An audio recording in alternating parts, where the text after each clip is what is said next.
반갑습니다. 실전창호입니다. 이번 영상에서는 창호 시공 시작부터 끝까지 과정을 좀 설명드릴까 합니다. 저에게 댓글로 요청하신 분들도 꽤 많았고, 창호 시공하는 방법을 알고 싶다는 분들이 많았기 때문에 그동안 제가 못했는데 시간도 좀 부족했고, 그래서 오늘 그런 영상을 조금 준비해 봤습니다.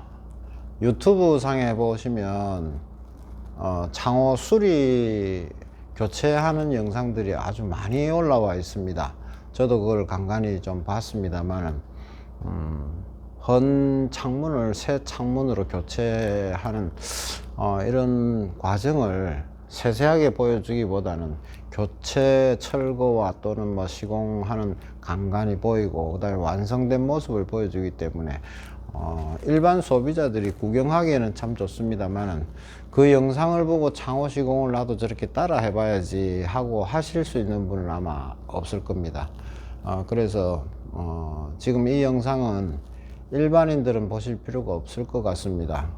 창호 시공이 궁금하시고 또 창호 시공에 관심이 있으신 분들은 조금 시간이 걸릴 겁니다. 이 영상을 과정 속에 어떠한 과정이 왜 필요하고, 그 과정에 이런 과정 하나가 어떠한 또 하자를 발생시킬 수 있고, 이 과정이 조금 소홀하거나 누락되거나 어떤 이랬을 때 향후 하자가 발생할 수 있는 원인이 된다는 거, 제가 앞서 창호 시공 하자 발생의 원인이라는 영상 몇 편을 내놨는데 그런 것들이 다 그 속에 포함될 겁니다.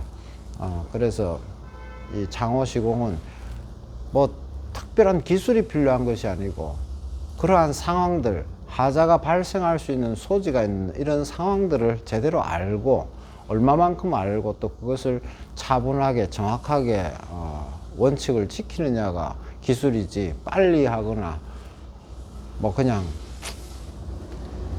어떻게 보면은 창호 시공한 결과물은 다 똑같아 보입니다. 세월이 지나면서 얼마 지나지 않았는데 하자가 발생하고, 이런 것들은 그 과정 겉에 보이는 모습이 아니라 그 속에 다 숨어져 있기 때문에 그런 것들을 좀 살펴보고자 합니다.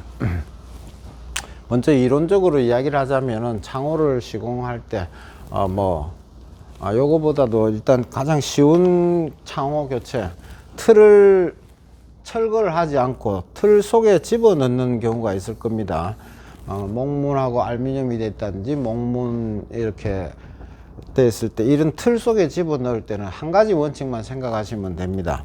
이 틀은 기존의 수직 수평이 거의 잘 맞아 있기 때문에 크게 뭐 하중을 받아서 처짐 현상이 생겼다든지 이런 경우를 제외하고는, 그래도 많이를 모르니까 한 세 군데 정도를 자로 실측을 한번 해 보십시오. 그리고 이 높이도 이렇게 한 세 군데 정도를 실측을 해 보신 다음에 가장 작은 치수에서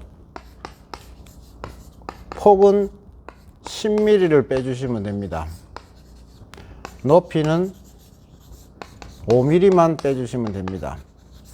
이 이유가 뭐냐면 지금도 창호 시공업을 하시는 분들은 안으로 끼워 먹기라고 그러죠. 이 집어넣는데 공식화되어 있습니다. 마이너스, 가로 세로 마이너스 10 이런 식으로 공식을 말하듯이 이야기를 하시는 분들이 대부분입니다. 그러시면 안 됩니다. 왜 안 되느냐면, 이 수평이 잘 맞아 있는데 10mm를 빼버리면 위에가 이렇게 10mm가 이렇게 붕 뜨게 됩니다. 물론 옆에는 5mm 이렇게 좀, 이 10mm 뜨는 것을 참 보기도 싫고, 물론 뭐 몰딩이나 여러 가지로 커버를 하겠지만 이 부분이 상당히 보기가 싫어지고, 그래서 이 10mm를 빼주는 것은, 여기가 만약에 미세한 수평이라도 만약에 안 맞을 때 조정하면은 원칙은 5mm를 남겨야 되겠지만, 이쪽을 조금 올리면 올리는 만큼 일로 기울면 여기서 한 2, 3mm가 남게 되고, 뭐 이런 상황까지 고려했기 때문에 마이너스 10mm고, 그냥 바닥이 잘 돼 있을 때 아주 얇은 거 하나 정도 얹은다고 생각할 때 이 5mm만 높이는 빼주시면은 아주 시공도 쉽고 간단하고 손이 덜 가고 정확한 시공이 될 수가 있습니다. 그 다음에는 뭐 피스로 박으면 되겠죠. 이런 것 말고 이제 철거를 하고 할 때 이야기입니다. 철거를 해서 울퉁불퉁하고 뭐 불규칙적으로 이런 구멍에 이제 시공을 해야 될 때 일단 처음에 가고정이라는 것을 해야 되겠죠. 임시고정입니다. 이 임시고정은 몇 단계가 있죠. 수직과 당연히 수평을 보고 그 다음에 이 틀어짐이라는 것도 이 뭐 이야기가 되죠. 수직을 이야기를 하자면은 당연히 이 수직만을 생각하기 쉽습니다만 이 수직을 생각하기 쉽지만은 이 벽체와의 기울기까지도 고려해야 됩니다. 두 번째 수평이라 하면은 이런 과정을 제가 조금 있다가 이 뭐 모형을 하나 가지고 설명을 다 해드리겠습니다. 수평이라 하면은 보통은 이 수평만을 생각하기 쉽습니다.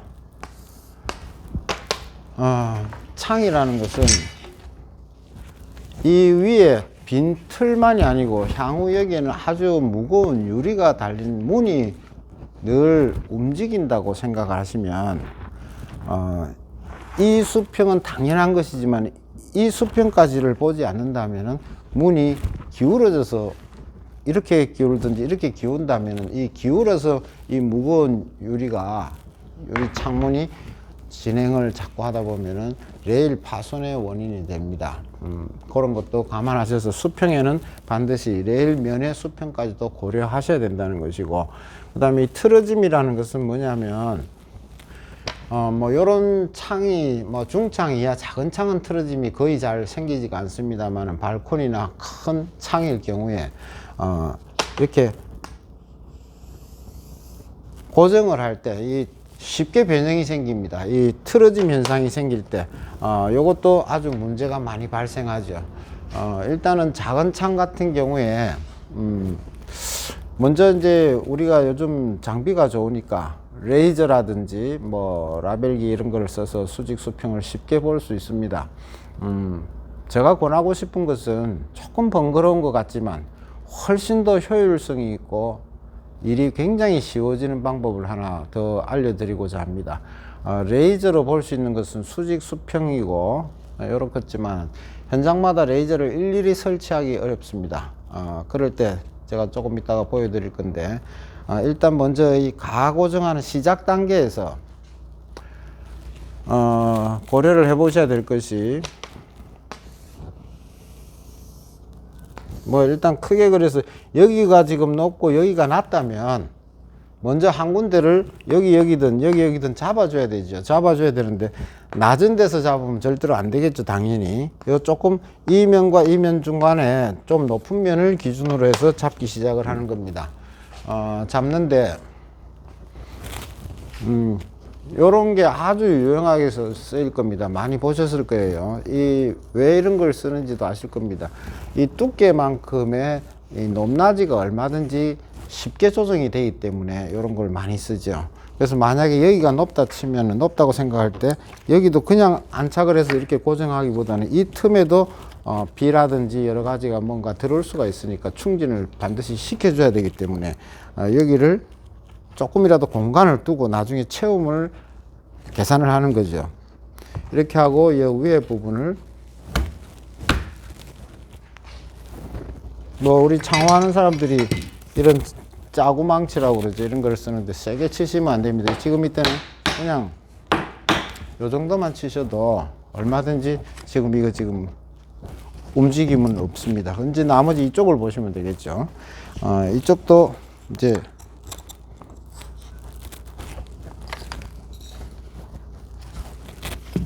이거는 지금 미끌미끌한 나무고 틀이고 이래서 요 정도만 해도 이 틀은 지금 움직이지가 않습니다. 이렇게 해서 이 레이저로 이 수평범만큼 이것을 높낮이를 조정을 할 수가 있겠죠. 여기를 조금 더 올리고 싶으면 이것을 조금 더 높이를 이렇게 올리는 만큼 이렇게 올라가고 내려가고 얼마든지 가능하니까 이것은 레이저로도 볼 수 있고 해서 얼마든지 요 높낮이를 쉽게 조정하고 여기 임시 고정을 이걸 만약에 세게 치면 이 틀이 길이가 길 때는 휘게 됩니다. 움직이지 않을 정도로만 이렇게 고정을 하시라는 거죠.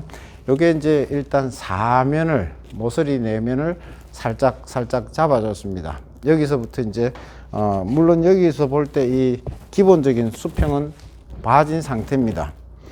근데 이 수평에서 레이저로 충분히 가능하지만 레이저가 혹시 없을 경우에 이 수직을 먼저 보시고, 이 수직을 먼저 보시는 방법이, 우리 목수분들이 이전에 많이 썼죠. 이런 거 사계불이라고도 하기도 하고, 원형추, 쇠로 된 원형추 이렇게 해서 실이 이렇게 달린 거, 만류인력의 법칙에서 뭐 그건 간단한 원리죠. 요런 추를 하나 준비해 가지고 실을 좀 길게 해서 가지고 다니시면은 아주 작업 능률을 쉽게 올릴 수 있습니다. 예를 들어 보자면, 지금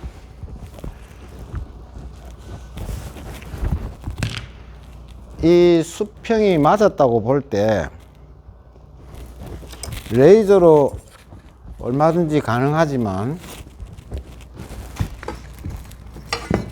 상부라든지 이런 것도 마찬가지입니다. 하부 레이저, 상부 레이저 따로 볼 게 아니고,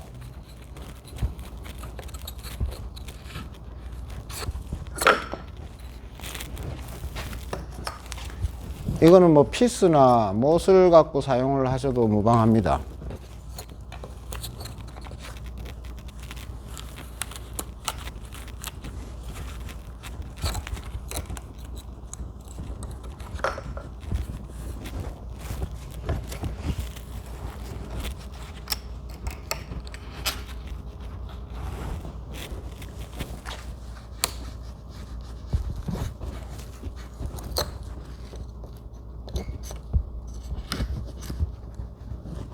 이런 식으로 놨을 때 이 실이 팽팽하게 당겨지면 이 수평은 정확하겠죠. 만약에 이제 이 수평이 이것은 처지는 것을 막기 위한 것이죠.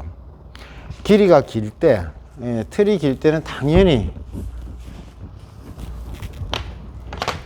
이 수직이 맞아도 이렇게 무겁기 때문에 틀이 이렇게 처짐 현상이 생길 수가 있죠. 길이가 긴 것은.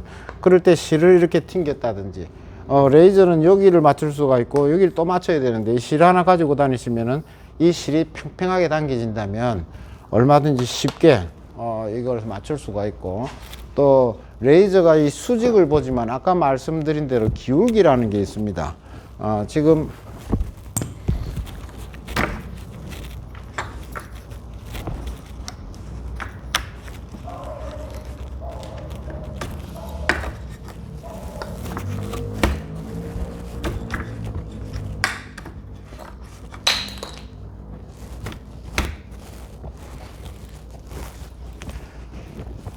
벽면하고의 어떤 기울기도 같이 보셔야 되는데, 보통 시공을 하실 때 보면 이런 식으로 많이 하죠.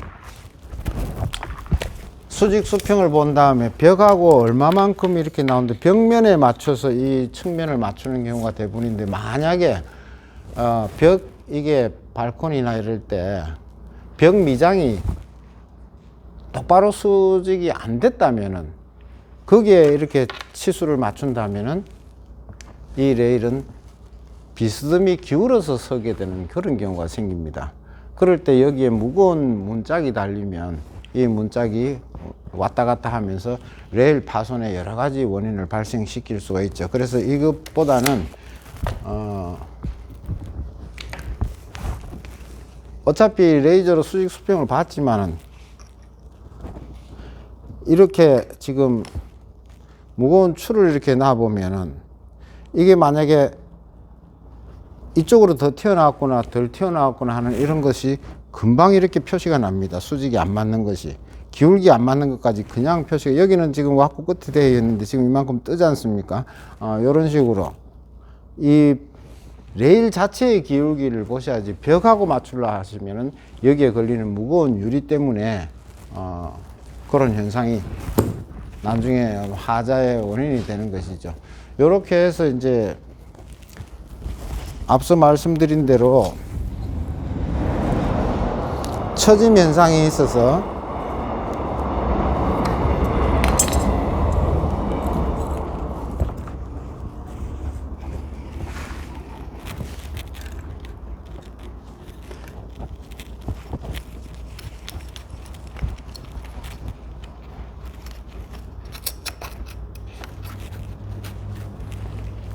이제 레이저든 뭐를 사용했든지 간에 이게 지금 짧은 틀이기 때문에, 작은 틀이기 때문에 가능하지만은, 만약에 길다면 이게 쳐졌을 때 그 사이사이에 이렇게 해서 이걸 들어서 밀어 넣어주면은 이 선에 상부도 마찬가지입니다. 이렇게 얼마든지 쉽게 맞출 수가 있는 방법이죠.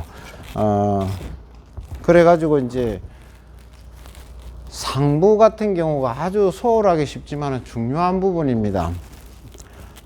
왜 중요하냐면, 창문을 시공을 하고 교체를 했는데 문이 조금만 바람에 덜렁덜렁 거린다, 이런 얘기를 많이 하죠.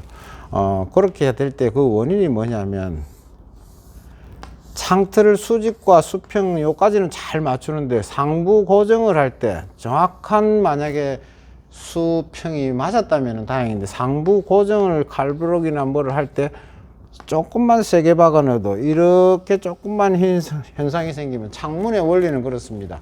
모해야까지 한 7, 8mm가 이 레일에 물리게 됩니다.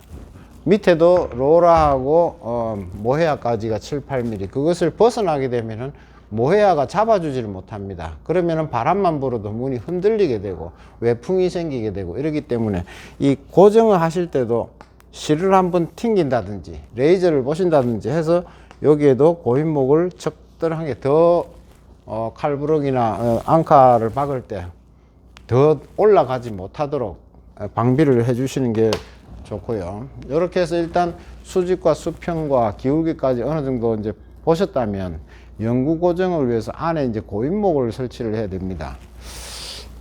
제가 이전에 말씀드렸지만, 이 마음에 안 드는 요즘 이 고인목으로 많이 쓰이는 이 플라스틱 재질, 이건 제가 여러 가지 불만이 있습니다. 일단 미끌림 현상이 생길 수가 있고, 이 바닥이 이렇게 편편하지가 못하지 않습니까? 그래서 미끌림 현상이 생길 수 있고, 또 첫째로는 너무 작습니다.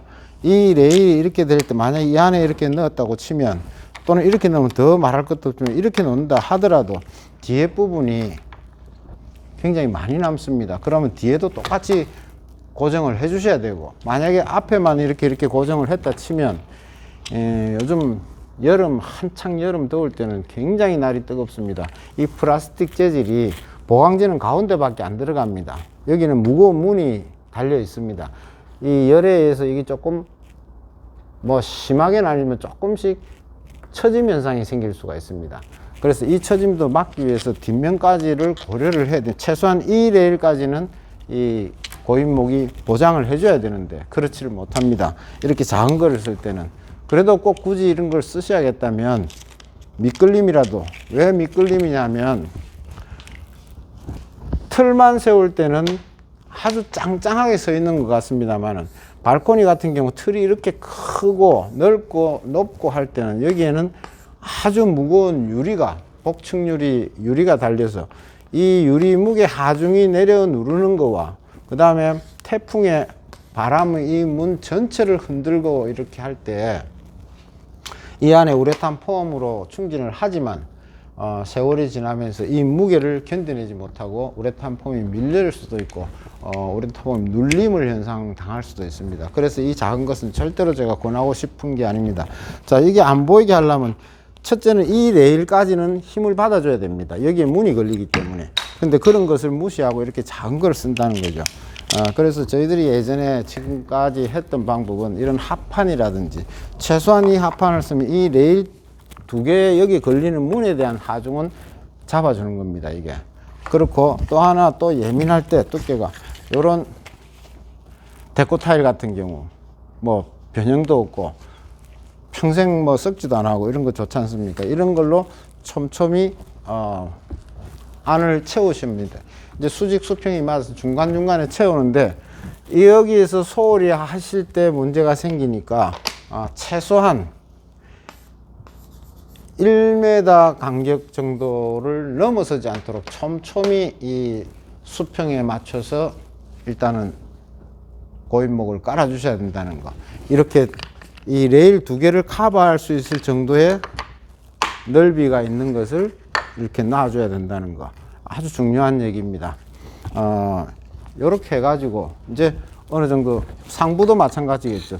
이 실을 튕기든지 레이저를 보든지 해서 그만큼 앙카를 박았을 때 더 뜨는 현상을 일단 보완을 하시고 하는 게 좋고, 뭐 요까지 이렇게 됐다면 이제는 영구 고정을 할 수 있는 단계에 갑니다. 이 영구 고정이라는 것은 이제 이런 앙카를 박는 것이죠. 이런 칼부러기는 앙카를 박는데 이것도 원칙이 있습니다.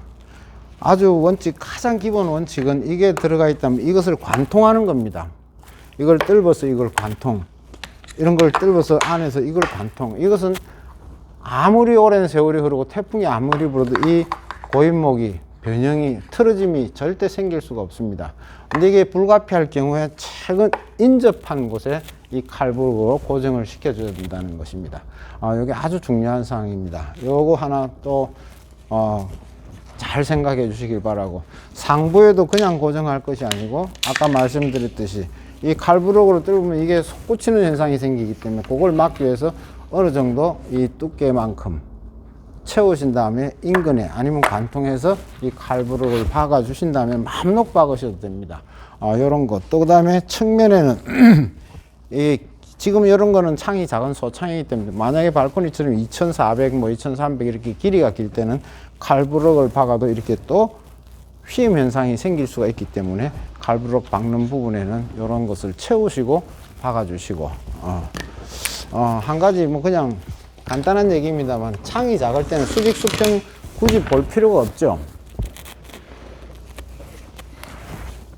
창이 뭐 중창 이하 작은 창들은 이 창문을 하나 꼽아 보면은 이 측면에 뜨는 걸 저희들이 뭐 가내라고 그러는데, 이건 지금 상부는 붙었고 하부는 이렇게 뜬 현상, 이런 것은 높낮이가 안 맞구나, 여기를 올려주면 또는 낮춰주면 뭐 이렇게 조정이 가능한 것이죠. 가운데가 조금 올라가고 내려가고에 따라서.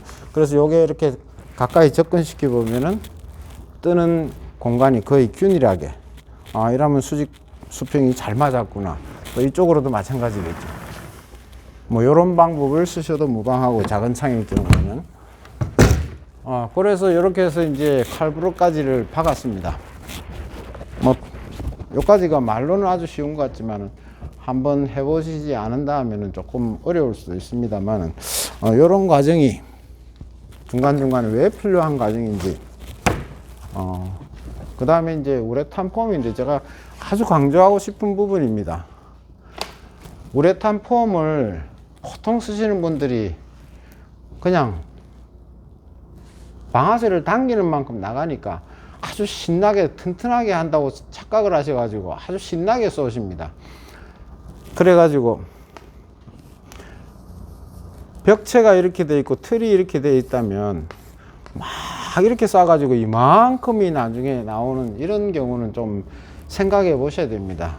생각을 가지고 일을 해보면 폼을 내가 이 정도 쐈을 때는 얼마만큼 부풀더라, 이 정도 감각은 최소한 갖고 일을 하셔야 됩니다. 그래서 폼을 쐈을 때 최소한 이 바깥을 넘지 않도록 부풀기가 어느 정도인지 이 정도는 감각을 가지시고, 왜냐하면 이게 바깥에까지 만약에 나중에 이거 마감하기 위해서 끌어낸다는 게 하자를 발생시킬 수 있는 아주 중요한 요인이 되기 때문에 한 요 정도까지 멈추고, 그 다음에 제가 말씀드렸잖아요. 여기에 백업제라든지 이런 걸 빡빡하게 채워 넣으시고, 그래서 폼을 쓴다는 게 그렇게 쉽게 막 그냥 총 쏘듯이 막 그냥 집어 넣는 요런 폼 말고 한 번만 더 생각해 보시면, 폼을 쐈을 때 이 정도를 쏘니까 이 정도 부풀구나, 요 정도 감각은 한두 번만 해보면 감각이 쉽게 잡힙니다. 요렇게 해서 가고정, 임시고정, 완전고정, 고인목, 뭐 또 우레탄 폼까지를 충전했습니다. 이제 남은 것은 안팎으로 마감이 되겠죠. 그래서 이 마감 방법에 대해서는 제가 다음 시간에 한번 따로 준비하도록 하고요. 제가 그 마감 방법을 하기 전에 요청하신 분이 있어서 다음 영상에는 보통 이제 고정창에 고정창 유리 시공하는 방법에 대해서 그렇죠. 여러 가지 방법이 있습니다. 그래서 그분이 요청하신 것은 글루건을 어떻게 쓰면 좋습니까 하고 글루건 쓰는 법을 한번 설명해 달라고 얘기를 하셨는데, 글루건 말고도 고정창을 시공하는 다양한 방법에 대해서 제가 한번 영상을 준비해서 올리도록 하겠습니다. 긴 시간이었지만 오늘 영상은 여기서 마치도록 하겠습니다. 감사합니다.